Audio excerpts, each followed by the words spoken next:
Assalamualaikum warahmatullahi wabarakatuh. Sebelumnya izin memperkenalkan diri, nama saya Diki Pratama.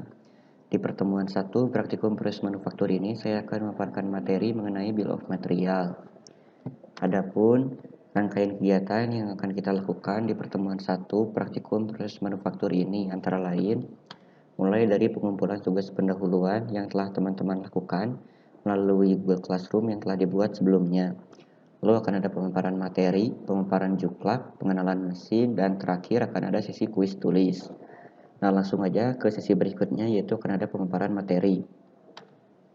Nah, di pemaparan materi ini, hal pertama yang harus teman-teman pahami adalah teman-teman harus mengetahui apa itu proses manufaktur. Proses manufaktur merupakan suatu proses untuk mengubah bahan baku menjadi suatu produk melalui berbagai macam proses permesinan dan proses operasional. Untuk proses permesinan yang akan kita lakukan di praktikum proses manufaktur di laboratorium perancangan teknik industri ini, ada proses permesinan mesin bubut, mesin bor, mesin fresh, dan pengukuran di kerja bangku. Setelah teman-teman memahami apa itu proses manufaktur, teman-teman harus mengetahui apa itu tujuan dari proses manufaktur.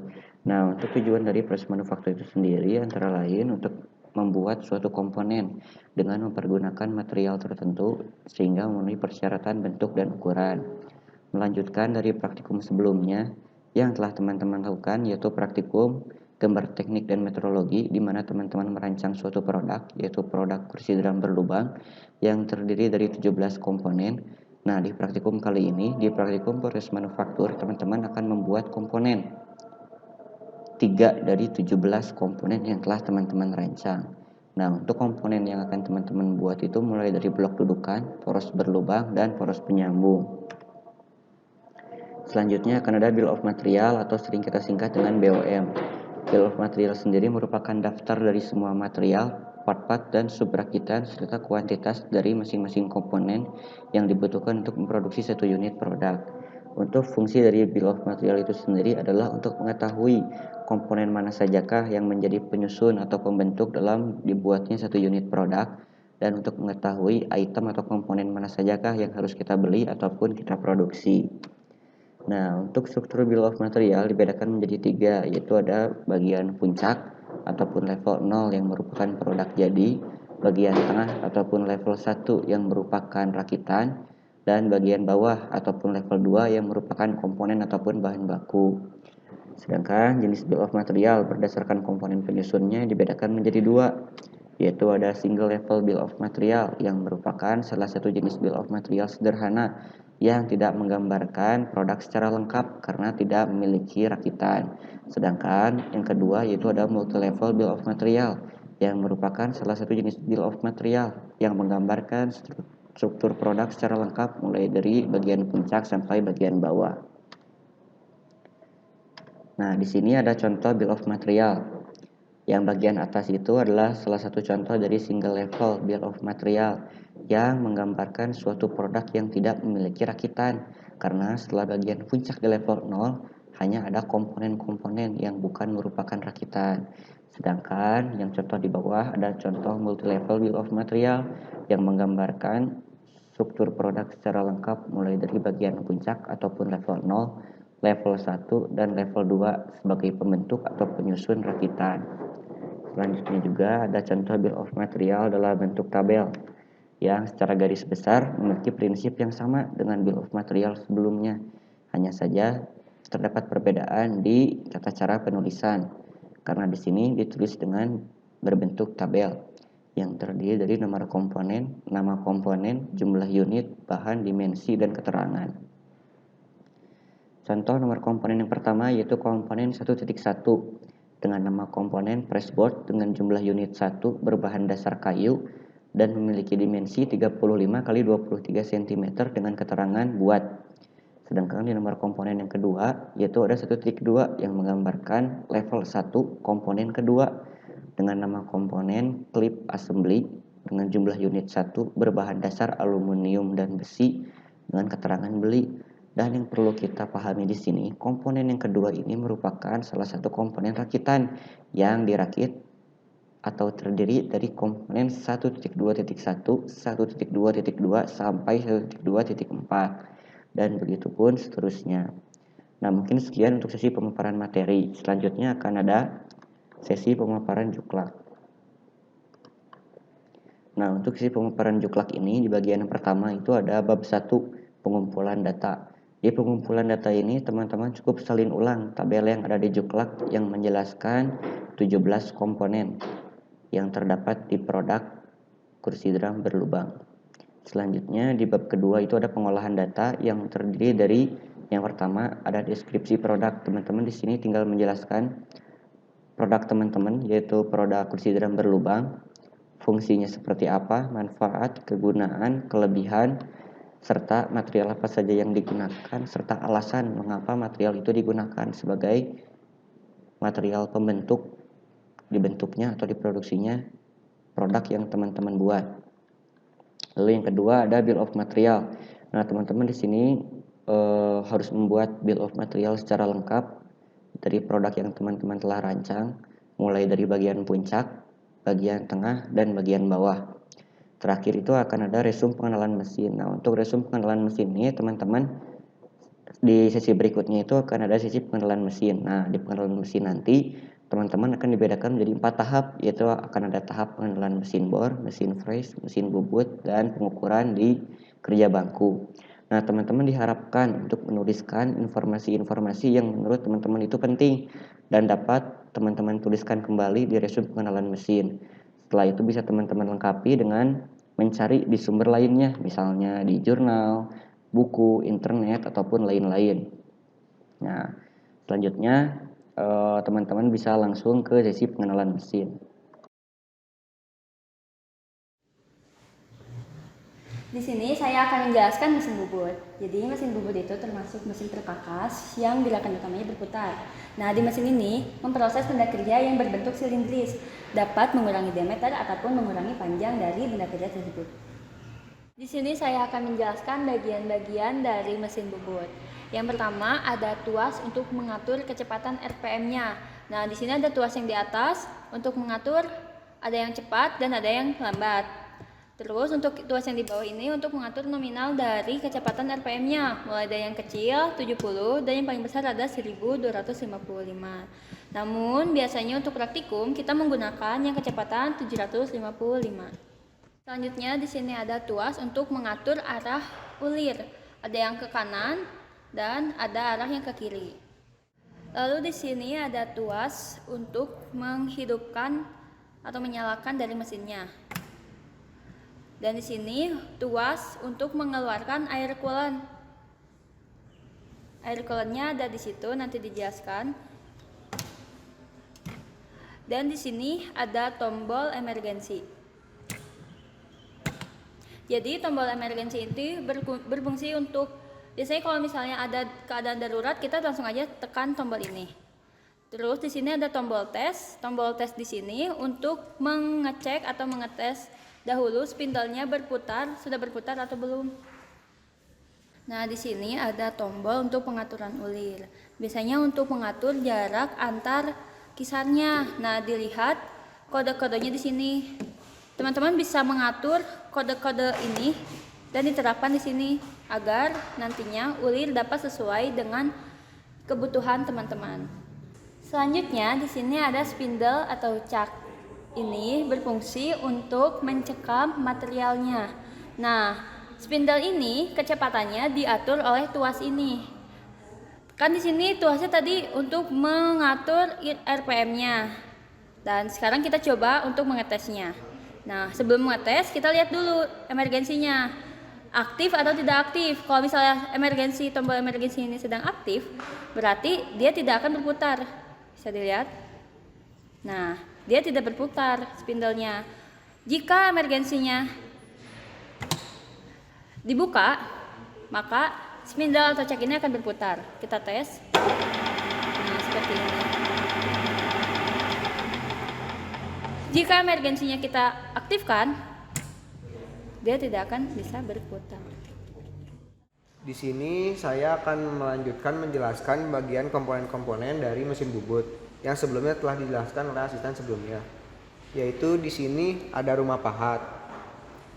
Lalu di sini ada tuas rumah pahat yang dapat diputarkan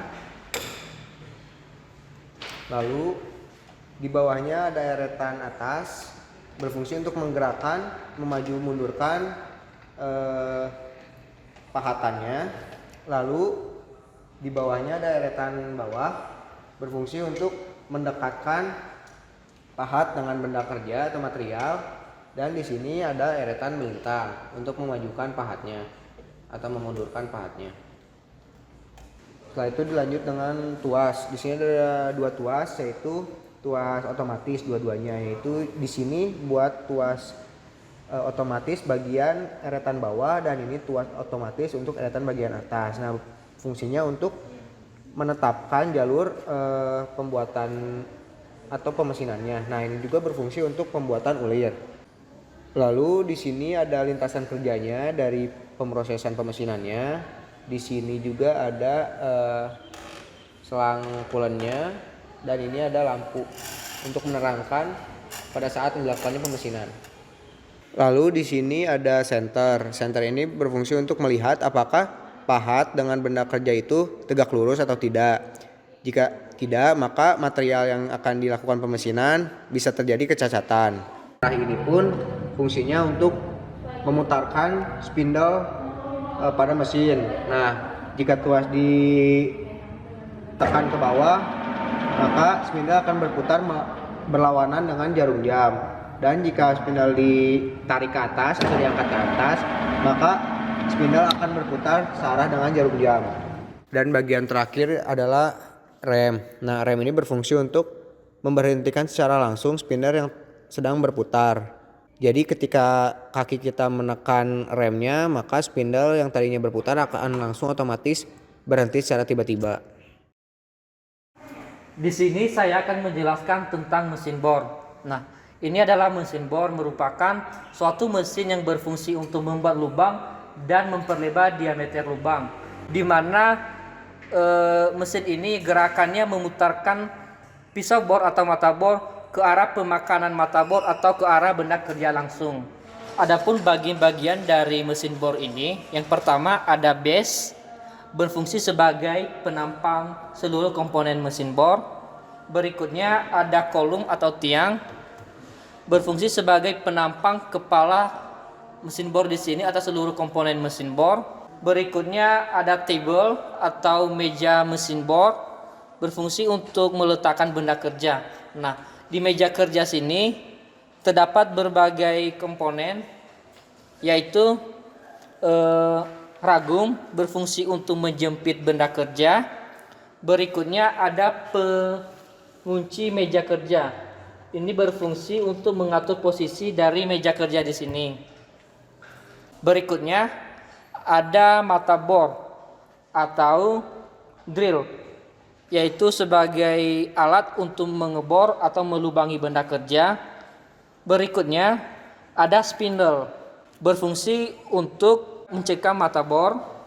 Berikutnya ada spindle head sebagai rumah mata bor dan spindle. Berikutnya ada drill feed handle atau sebagai tuas yang berfungsi untuk menaik turunkan mata bor ke benda kerja.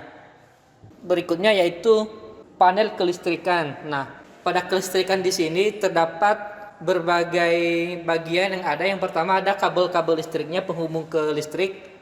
Dan berikutnya ada lampu indikator. Berikutnya di sini ada tombol on yang berwarna hijau. Berikutnya tombol off yang berwarna merah. Di sebelahnya ada tombol untuk menghidupkan coolant dan mematikan coolant. Nah, kalau coolant-nya dihidupkan, maka akan keluar melalui selang dari sini dan mengalir ke benda kerja. Nah, coolant di sini berfungsi untuk sebagai pelumas agar mata bor tidak cepat aus pada saat proses pengeboran. Adapun alat-alat pendukung lainnya pada saat kita menggunakan mesin bor di sini, pertama ada kunci mata bor, berfungsi untuk mengatur atau mengencangkan mata bor ke spindle. Berikutnya ada mata bor sendiri dengan beragam diameter, dari diameter 1 mm ke diameter yang lebih besar. Berikutnya ada kunci Inggris. berfungsi untuk mengencangkan dan mengendurkan baut-baut di sini.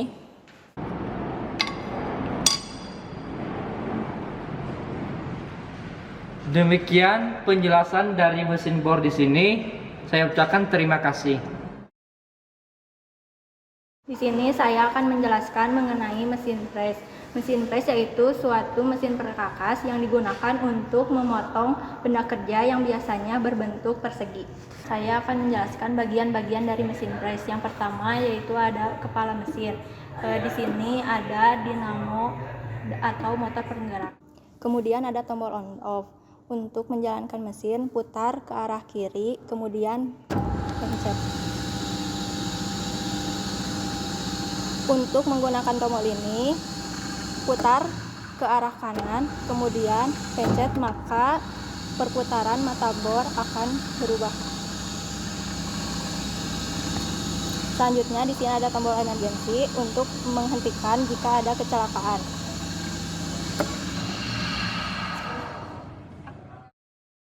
Kemudian di sini ada tuas skala besar, tuas skala kecil, dan penunjuk skala.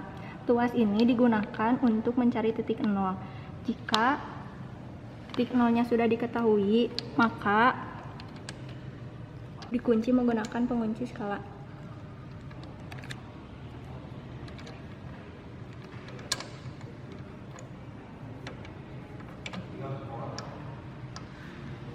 Selanjutnya saya akan melanjutkan penjelasan tentang bagian-bagian yang ada di mesin press. Selanjutnya ini ada spindle. Spindle ini digunakan untuk mencengkram mata pahat yang digunakan untuk pemakanan dari benda kerja yang digunakan pada mesin press. Seperti yang tadi saya sudah jelaskan, pada spindle ini digunakan untuk mencengkram mata pahat. Nah, di sini ada mata pahatnya. Ini adalah pahat yang digunakan untuk pemakanan pada mesin press. Oke, bagian selanjutnya pada mesin press itu ada meja kerja. Di mana meja kerja ini itu sebagai penopang, di atasnya terdapat lintasan kerja yang terdapat berbagai bagian juga. Nah, di sini di lintasan kerja terdapat ragum. Ragum yang berwarna hijau ini digunakan untuk mencengkram benda kerja yang akan diproses pada mesin press. Nah, jadi letak dari benda kerja yang akan diproses itu di antara besi ini. Nah, ini yang hijau ini dinamakan ragum. Kemudian ini ada lintasan kerja. Lintasan kerja ini bisa bergerak secara melintang dan juga membujur.